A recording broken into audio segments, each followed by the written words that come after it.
Good morning and welcome to Paperdag Paper Talk episode 2. My name is Doug and I am coming to you from Albuquerque in New Mexico.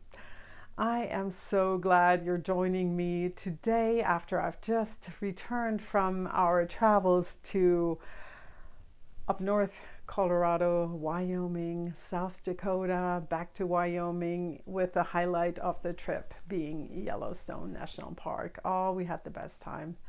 We saw so much, and I have, as planned, kept a pretty detailed travel journal, and I will tell you a little bit more about that later. But I also wanted to talk a little bit about what happens when you're away from home and you are looking forward to being back home and kind of like digging into your things, in this case the paper related things. So my plan was to look at a bookshelf, which is in we have a hallway bookshelf, and pretty high up I knew there were some paper related books. Excuse me, my cat wants to come in. So I think it was that same evening that of the day that we got home that I climbed up on a bar stool and went to those books up on a very high shelf and got down all the books, and turns out I couldn't remember what was up there. So it was books about calligraphy, books about bookbinding, books about, I know there was another one, marbling paper. And it's all connected with so many memories for me because I used to do these things. Lots of it. I used to make albums, and also I used to make boxes. You're going to be like, huh? What are you talking about? So the story is that I used to live in Hamburg, Germany, like a long time ago. I used to live with a woman who had studied graphic design, and that was at a time when it was all paper stuff, you know? There was nothing done digitally. So she learned in college, she learned how to build boxes, which I totally loved that thought. And so I had her teach me, and I learned that pretty well. And in fact, I remembered that I had even taught some classes about this at a small rubber stamping, crafting paper store in Maryland.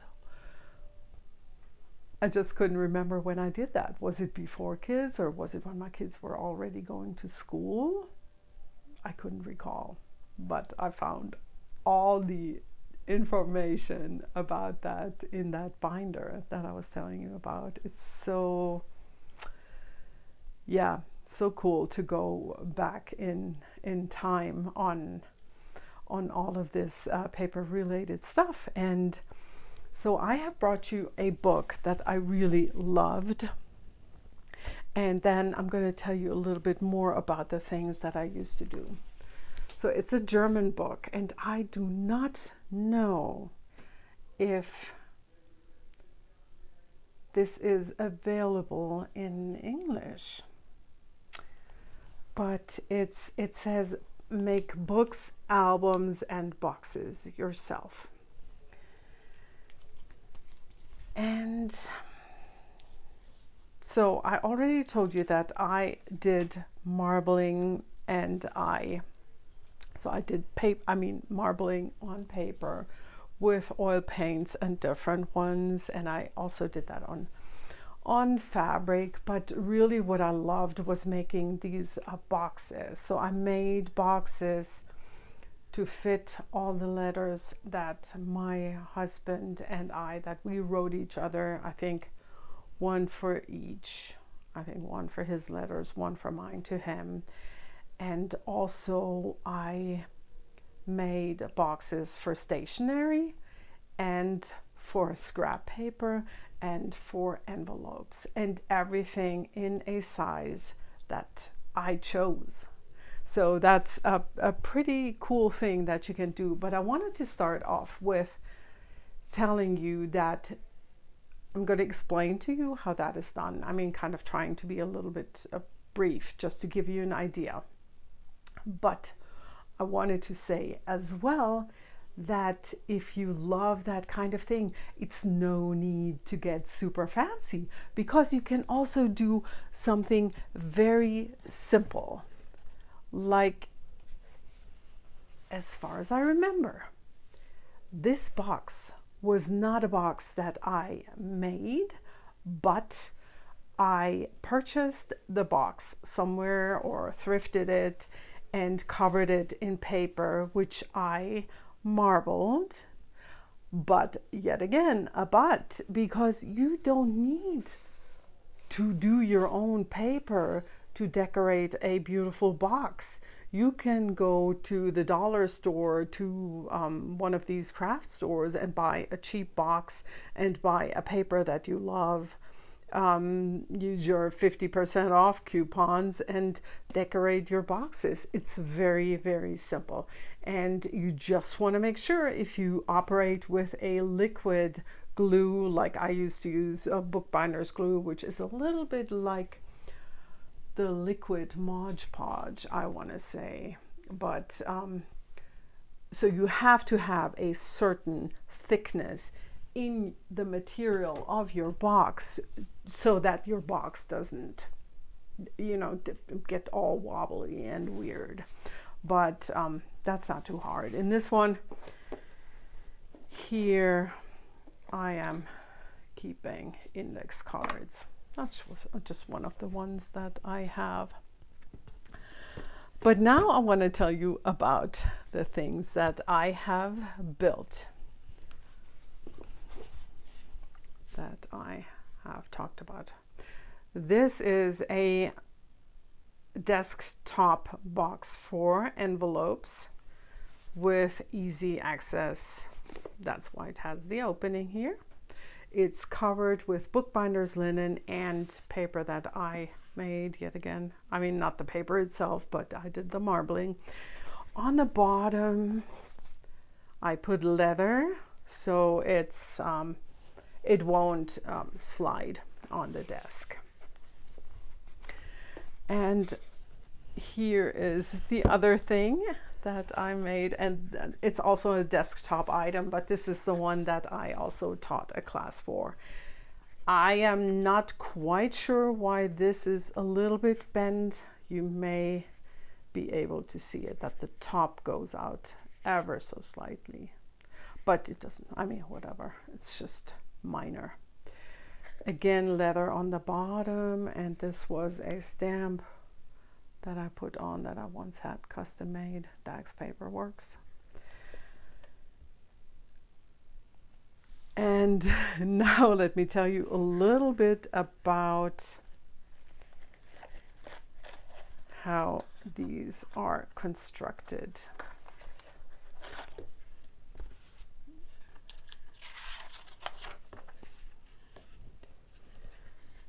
This is what you use. Davy board. It is fairly thick and you can't really bend it, and you cut it with an X-Acto knife. So this is the one that I used for my things. I wrote it down here. These were probably samples from my supplier, and it must be a thickness that I used of 2 millimeters, because I found the handouts that I gave in that class. And let me just tell you, if anybody wants to try this, I have a few copies. I don't mind sending these out to anybody who says, hey, I want to do this. This is what I wrote down. It's kind of very basic, but it writes down the measurements. It has all the measurement details, and Yeah, it states what to attach first, kind of like the order of how you do this, because you start the box, the top of the box sits on a base, and you first start with the top and you attach the pieces from the side, and then you cut your bookbinder's linen and your decorative paper and you add that. Then you add the bookbinding cloth first before you add the paper, and then once you are done with the box, you put the box on the base. And I always say it's a little bit like woodworking, just on a smaller scale, because you add the pieces from the side. That's something that I had forgotten. That's apparently important to give it stability. So you start off, when you design your own box, you start off with the base measurement inside that fits your need. Like, say you have these, for me, I think it was a 1/4 page for scrap paper. That was my start off point. And then the side pieces are the same width as the base, but then when you add the back piece, you need to add 2 millimeters on each side. And it's like when you work with a piece of wood, which is maybe 2 centimeters, then you have to add, once you add the side piece, it has to be 2 centimeters more to cover that corner. I hope I'm making sense. Yeah. Just a nice thing to have, I find. Very decorative and can be super useful for whatever you choose. I have then also this box of stationery that I made for my mother. It has yet again a base with a box on top and a lid that goes all the way over that base, and it's all linen with just one marbled paper on the top. What? Blank gray bottom. That's not good. Let me take off the top and show the inside to you. I have some stationery inside, and you're going to say, why do you have your mom's box? I helped her organize some desk when I was there last year, and I found this and I had forgotten about it, and so she said, oh, you can keep it, you can take it. I'm not using it anymore. Yeah, so she doesn't write anymore. So on the inside, it has a ribbon, so you can get out your papers easily without turning it over. And then I have another pretty paper there. And here you can see how the base expands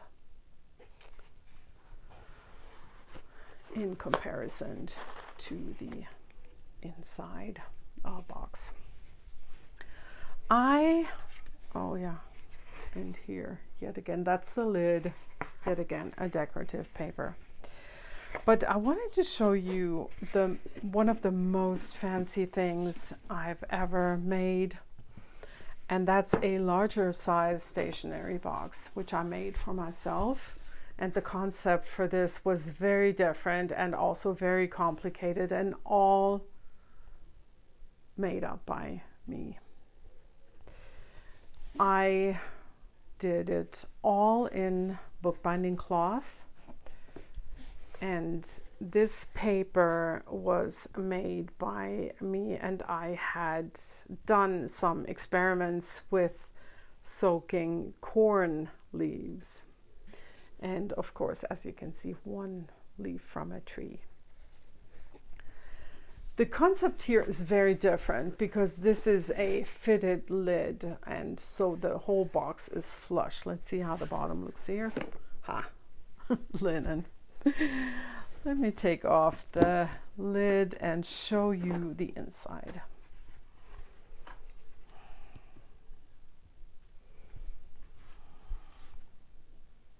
That's the lid on the inside. And here we have this. So I have a top shelf. I made a top shelf with a very generously sized, two very generously sized spaces for envelopes. What I have in here right now are some cards that I made from folded paper, where I added some pretty little bits of marble paper. Oh, actually this was fabric. Yeah. And on the other side, I'm keeping a vintage stationery. I'm going to show you that in a second.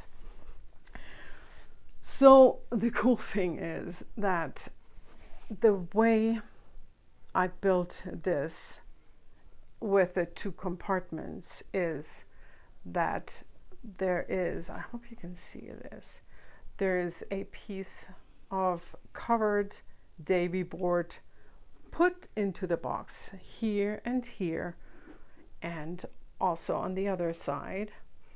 So this piece, the divider, slides into it. That's how this is attached. It's not even attached, and it doesn't have to be. So that's really cool. Now I'm going to take out the top level and show you the bottom. And the cool thing is that this does not sit on top of the papers on the bottom, but it sits also on some inserts, Davy board inserts, that are attached to the sides, to the long sides of my box, and that way it doesn't fall down. I have some handmade paper in here, and yet again with a ribbon to pull out the paper.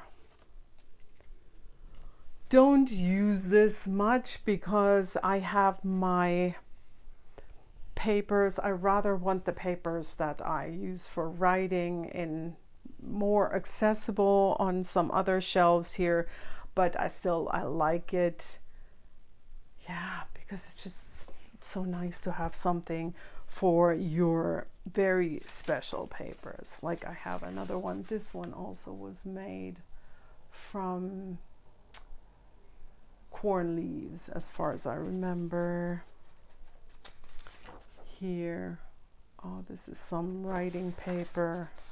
I think some of this is on my desk. I think this has a beautiful watermark. Can't see it right now. Yep. All right. And I did want to show you this treasure that I can get so excited when I find something like this, because this is I wish I knew how old this is, but I want to say it's got to be close to 100 years, maybe 80, 90 years at least, of a child's stationery set.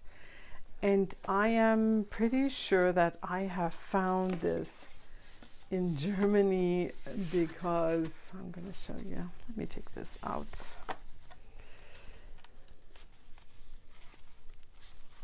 Because one of the sheets it says Frankfurt. So somebody started writing a letter and then abandoned it, and it has lines on all the pages, which would also make you think of a kid. And also these are all kind of like child's motifs. there's still 3 that remained in the box, and I'm kind of surprised. I was surprised that there were different sizes of envelopes in with it, and a lot more envelopes than sheets. So I'm thinking it was maybe someone just added them and put them into the box for storage. But the small ones here, and that's yet again funny because it says juvenile letters. Points to an American origin, or maybe British. There is no other information on the box. There's some kind of a sticker on the back, but that's does not say anything. Sounds German. Kränzchen. Yeah. Love this little box. That's a special treasure.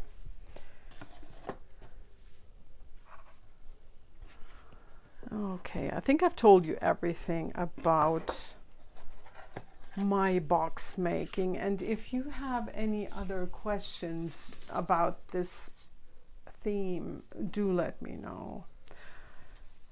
One of the things I found on that bookshelf was also,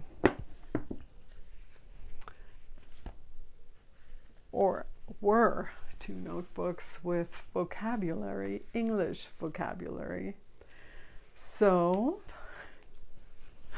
which reminds me to remind you to always work hard in school, because you never know where life takes you. You may end up in a different country, and be glad when you studied hard for school. These are, by the way, the school notebooks that I was telling you about, German ones, which are A5 size. And these must be a little bit older because they're not stapled, but bound with thread. You know what? I got to think about just the general value of paper. Isn't it nice to find this on your bookshelf and to say, oh yeah, right, I remember. I wish I had dated it. That's missing, but still. Another thing that I found up there was really a notebook that I used for the words to songs, because I used to play the guitar a little bit, not very good, but it's kind of cool to find this book again. And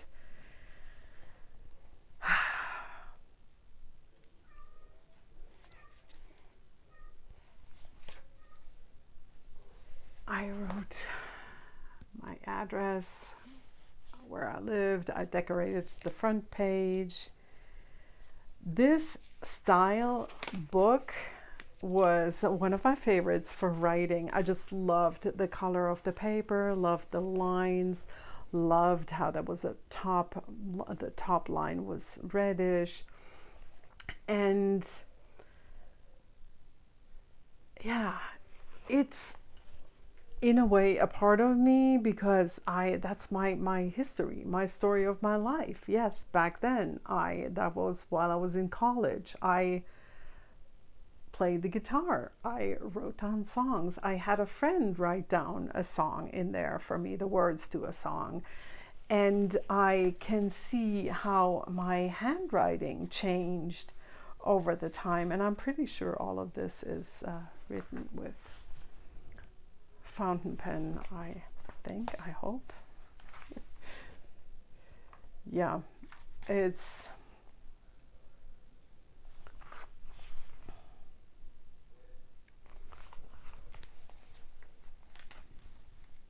is going to be, yeah, it's just a nice thing to have kept.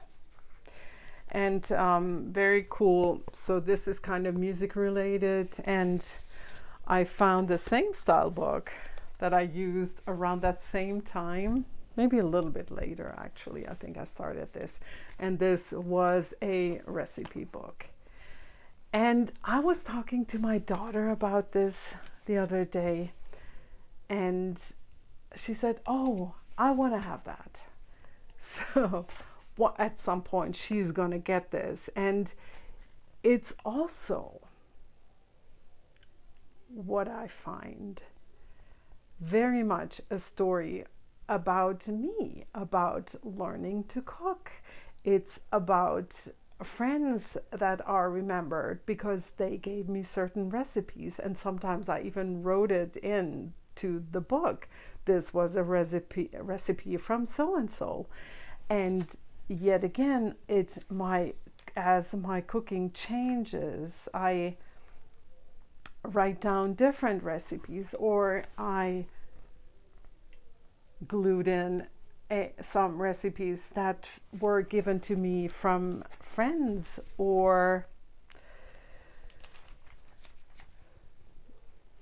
I wish I had dated it, I must say, because that would be even better. Not quite sure what my cat is doing outside. So, see, the handwriting changes. Yeah.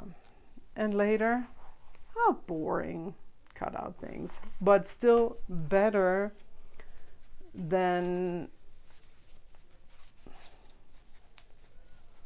just copies, because I'm thinking if you have copies of stuff, when you don't like it anymore, you throw it away. But this is always going to be around, and my daughter is going to have it, and then I think the music related one is the one that my son's going to get at some point. Excuse me. So another thing that I thought of while I was on the road is that I used to love my Filofax. This thing has just seen, had seen a lot of use, and taxi number from Hamburg, and this is like a favorite sticker of mine that I used to have on my last car and my current one. Just a modern version of a yin and yang. And I used this a lot until, so still in America, but I am not sure what the last year was. Oh yes, here it says, of course, 1999, which was the year that my son was born, our oldest. And yeah, then I did not, I think after that I didn't use,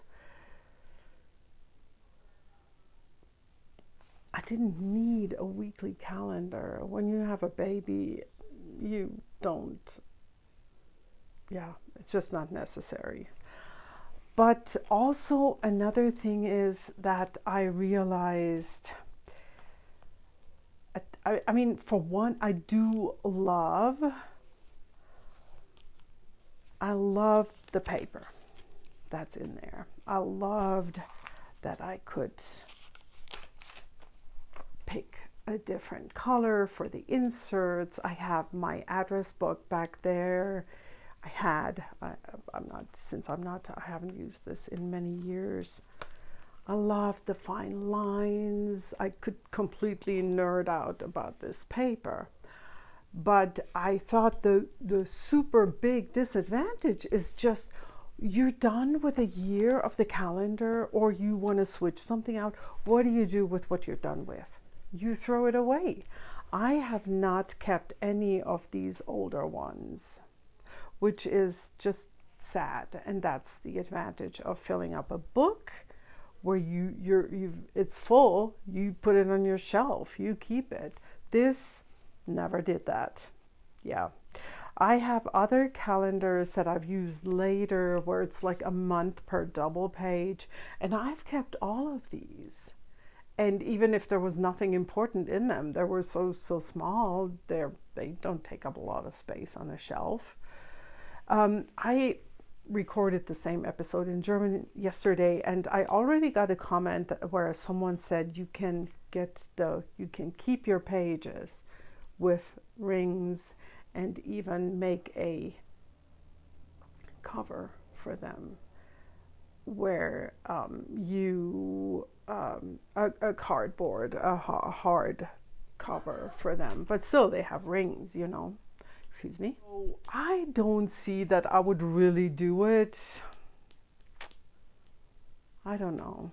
I think it's an option, but still, I like the books better. So, yeah.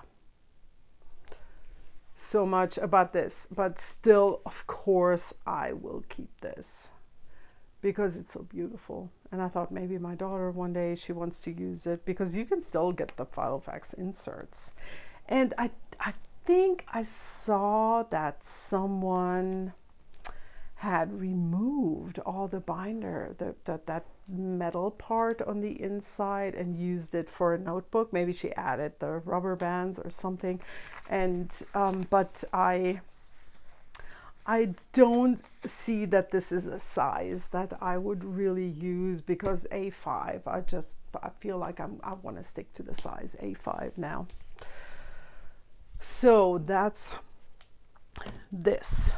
And then, of course, I wanted to tell you about my travel experience with all my writing and my my books. Let me get this.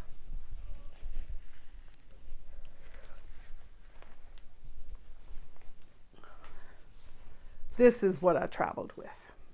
I had everything writing related in this bag, which is an older one that I once made for my daughter for her toys, and it's even a little bit cushioned, which I thought is probably going to be a good idea, just in case. And I always had it in a large backpack where on the top section was my camera, the big camera bag, and then it has a bottom department with an extra zipper where this was. Oh my goodness, I'm so sorry about this interruption yet again. My needy family. My daughter wants to bake bread and she couldn't find the flour because we really don't have any. Oopsie. By the way, she's visiting right now from San Diego. So where was I? I showed you my travel setup. So in reality, what happened was that I took with me in the car my book here with my new traveler's journal cover with its 3 inserts and a fountain pen when we were on the road during the day. And I thought, hey, maybe I'm going to keep my notes in the evening while we wait for dinner. The other things that I had in there were a little pencil case that I made, one of my favorites, and it has just glue and a Sharpie and gum and more glue and a little note paper. Yeah, all kinds of stuff. And what did I do with it? This is what I kept my fountain pens in, which originally came when I bought it with coloring pencils. Typical setup for school in Germany. What every school kid starts off with one of these. Just usually they have designs. I think my daughter once had a pink glitter one, stuff like that. And so I think I had 5 fountain pens in here, because of course these slots are meant for skinnier pencils, so You cannot fit more into this. There are 11 slots for 10 coloring pencils, and the last one is for the fountain pen for the school kids. Yeah, I had my 5 in there. Beautiful leather, showed you last time. And like I said, every day before we got going, I picked my fountain pen for the day. I switched them up, and this was my setup. I kept stickers in here that I purchased, and also in the back I put postcards and stamps. And this is my little address book, a moleskin and blotting paper. And this was my travel journal, and this is what I usually keep in here. It's my knitting journal. And the other book is the personal one. But when we were on the road, I pretty much exclusively wrote into this, except for a few knitting notes. I used a Leuchtturm, I think they're called Leuchtturm Jot book, yes, which I purchased in a beautifully curated hotel souvenir store in Marfa, Texas, a few years ago. Cheap too, at the Hotel Paisano, yeah. So I decorated the cover as planned in the front with a page, the intro page of the book. Other places will go, you'll go. Put the 2 stickers. I picked a Florida one and an Alaska one because I thought kind of like north and south something. And in the back, just these random ones and the photo scrapbook paper. And to cover the seam between the 2 different papers, I put some washi tape, but I enforced the glue with Mod Podge. I filled my book to the very last page. And all I remember is that I kind of was a little bit at the last day when I wrote, I felt like I want to get to the end of the book, so I really wrote maybe a little bit more detail than before. And I noticed overall that it did take me some, kind of like practicing to get back into the writing and keeping a journal which is a little bit deeper than just the brief notes about what we've done, which I used to do in the past mainly. Or I started strong for day 1 or day 1 and 2, and then it got abandoned. In this case, what I did, every day, I wrote everything about the day fairly detailed, but then also I did this. I did the day so-and-so, I did the date and the day of the week, and then I wrote everything that we did on that day in brief, with just a brief, what it was, the place that it was: National Museum of World War II Aviation, Ghost Town Museum, Miramont Castle Museum, which the purpose of this is that when I make an album about this trip, if I forget what a certain place is, I just need to open my book on that date, and I'm not gonna need to read pages of information, but I just go to the brief summary of the day and I'll find everything I need to know. Yeah, and that I'm sure that's going to be a good way of doing it. I did not add a lot of receipts and stuff like that. I wrote down where we eat, if it was a place that I liked, and I taped in special stuff like this is that was the ticket to a very cool museum. The Museum of the Territorial Prison, and in Laramie. Or like here, I put in that free postcard that I got at the store because I bought a very cool purse there, and I have the tag of the purse in here as well, you know, stuff like that. Not really a whole lot because I didn't want it to be ending up very bulky. Or here, more free postcards from a thrift store that we visited, and this from a very cool little town where we stopped both ways, on the way up north and on the return way. Yeah. And I just decorated it a little bit more with some stickers on the inside, and of course added my phone number in case I lose it, which I hope would never happen. Yeah, it's kind of interesting because in the beginning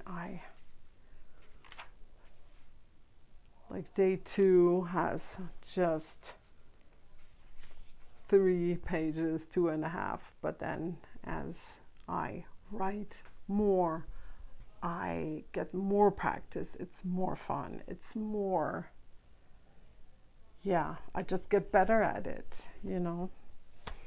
Yep. And this is now on my shelf, and even though it's a fairly thin book, I added a spine. And then when the time comes, when we travel again, I'm gonna do the same thing, and yeah, also a thinner notebook. Yeah, and a little bit of paper talk because I've received some mail from Goulet Pens. I placed another order containing this free ink sample pack, a Surprise Me 8-pack, which was a birthday voucher, which I think is pretty neat. That was good for a month, and so I placed another order, and among it, this German green ink, and I have not sampled any of these, and I will just do a separate video at some point. But I did want to tell you about the paper because I thought it was very interesting. When I wrote in my knitting book and in the travel notebook, it's just so interesting how different paper behaves. And I know that at home, I really, like when I scribble and I try something out, I love my Rhodia. Normally when I have a book that I'm using, it's graph paper that I love. So I looked, and I in fact found a Rhodia graph paper in an A5 size at Goulet Pens, which I also ordered. So I'm looking forward to using this.